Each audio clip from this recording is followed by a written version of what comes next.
assim, não é ofensivo pra gente você colocar a gente em um lugar ou no outro. É que Uhum.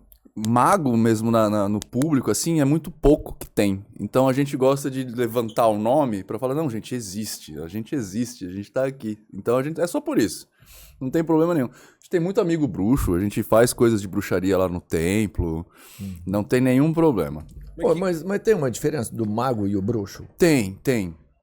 Essa é a grande questão. Geralmente, e eu vou falar, gente, não entendam isso de forma pejorativa, porque não é pejorativo de forma nenhuma. Mas o bruxo ou a bruxa, geralmente eles têm uma forma de visão de vida muito mais lendária, muito mais folclórica. Né? Uhum. Então, os bruxos são aqueles caras que vão cultuar os seres da natureza, vão cultuar Exato. os gnomos, duendes, né? Os espíritos da árvore, enfim. E os magos são os catedráticos. Os magos são os caras que estão na universidade. Essa é a grande diferença. Então, Entendi. quando você pega os nomes grandes da magia, por exemplo, Eliphas Levi, Paracelso, Helena Blavatsky, todos eles eram formados, o Levi era mago, o Paracelso é o pai da química moderna. Então, o caminho do mago é um caminho muito mais universitário do que mítico, por assim dizer. Entendo. O mago tá mais pro alquimista. O alquimista é um mago. Foi, né? Hoje em dia Sim. não tem mais assim do jeito que era. E o alquimista é o cara que, né, hoje em dia deu Poxa, processos da química, é o que da estudou. metalurgia, né? Os caras estavam lá no laboratório aprendendo como é que você manipulava metais e não sei o que lá. Então esse é o mago. O mago é o cara que tá aprendendo o mundo de verdade. E quanto mais informação a gente tem, melhor fica da gente fazer as coisas. Tanto que a palavra mago, o significado da palavra mago é sábio. É o cara que sabe. Caramba. Né? Então, até na Bíblia evangélica, eles mudaram 3 reis magos para 3 reis sábios. Ah, mudou isso? É Mudou verdade, porque é eram os pecado, três né? reis magos. Mudou isso? Algumas versões de Bíblia evangélica. Na Uhum. católica, ainda é 3 reis magos. Né? É pecado? Eles não gostam muito do que não é ele, né? Então, Uhum. Meio egocentrismo deles ali, né? Tipo assim, é... não. Se você quiser entrar nisso daí, eu vou apanhar depois. Mas é porque, assim, toda religião, ela é voltada para si, né? Então, a religião, ela é naturalmente intolerante com qualquer outra coisa, né? Tanto que a gente fala que a sociologia, né? Os sociólogos vão falar que a gente inventou o termo Estado laico, a gente inventou esse negócio de tolerância, não para, por exemplo, ateus entenderem a religião, mas porque para as religiões não se matarem entre elas. Né? Porque é sempre isso, a briga é sempre essa. É cristão brigando com bandista, um bandista brigando com não sei quem, não sei quem, não sei quem. Então, tipo, tudo que tá fora da parede da religião, os caras renegam. E é normal. E aí você vai falar numa religião onde na Bíblia tá falando que condena o uso de magia, de oráculos, de falar com mortos, não sei o que lá. Quem falou que o Messias dos caras era o Messias do cara foram magos, né? Tipo, foram os magos que foram lá falar pra José, não sei o que lá, que né, Jesus era o cara e tal. E aí um mago que tá proibido na Bíblia no Velho Testamento tá falando que foi, na verdade, que ele é o Messias, então como é que é a história? Aí eles deram uma mudadinha pra ficar mais coerente, eu acho. Mas a Bíblia tem essas proibições, assim? Tem no Velho Testamento, né? Que você não pode consultar os mortos, você não pode jogar oráculos, consultar adivinhos, leituras de mãos. Tem essas. No Velho Testamento tem essa proibição. Caraca, velho. Cara, onde que o mago estuda? Então, na verdade, o mago estuda tudo. Qual que é a grande percepção, né? Os magos, em geral, eles têm uma separação. Tipo, é um colégio, tipo uma faculdade, que a gente chama de ordens, as ordens místicas, Uhum. né?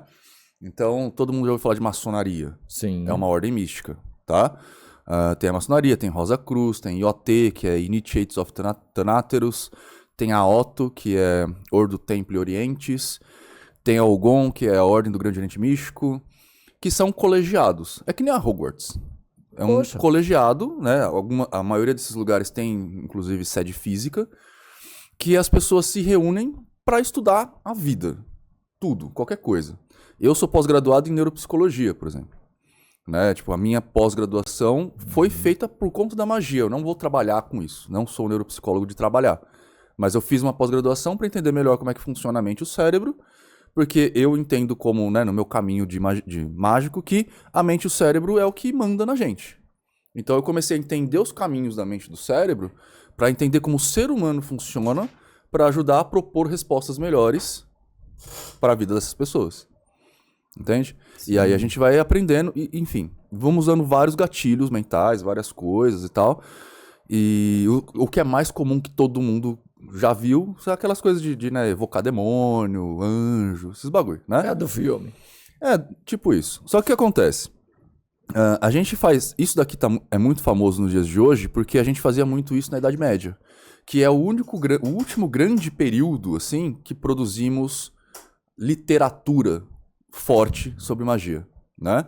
E a gente estava à luz da igreja. Então todo mundo que produzia magia, alguma coisa de magia nesse sentido, tentava fazer uma forma de melhorar a vida das pessoas, só que nesse caso buscando Deus. Por conta da mítica cristã, né? Se você não fizesse isso, você morria queimado, Exato. né? E aí, as pessoas hoje em dia, elas pegam até esse momento, geralmente pessoas que eu tô falando é a galerinha da internet, né? Esse pessoal que tá estudando meio profanamente, eles pegam esses livros que foram publicados nessa época e param aí. Só que a magia, os magos, a gente continuou produzindo conhecimento a partir de então. Só que as pessoas esquecem esse conhecimento que a gente produz por algum motivo. Possivelmente porque é difícil. E esses papéis mais novos já começam a renegar a divindade, a falar que, por exemplo, espíritos não existem de verdade. Espíritos são manifestações da mente do operador, né? Do mago, do seu cliente, enfim. Os demônios são recalques do mago ou da pessoa. São as partes ruins que você esconde até de você mesmo. E aí quando você vai fazer através de processos de indução, por exemplo, que a gente chama de gnose, você vai fazer essa pessoa ou o próprio mago tirar esse recalque de dentro dele e trabalhar com esse recalque na forma figurativa, simbólica de um demônio. Entendeu? Entendi. Então é Eu assim, fiquei um pouco bugado com isso daí. Então não existe demônio?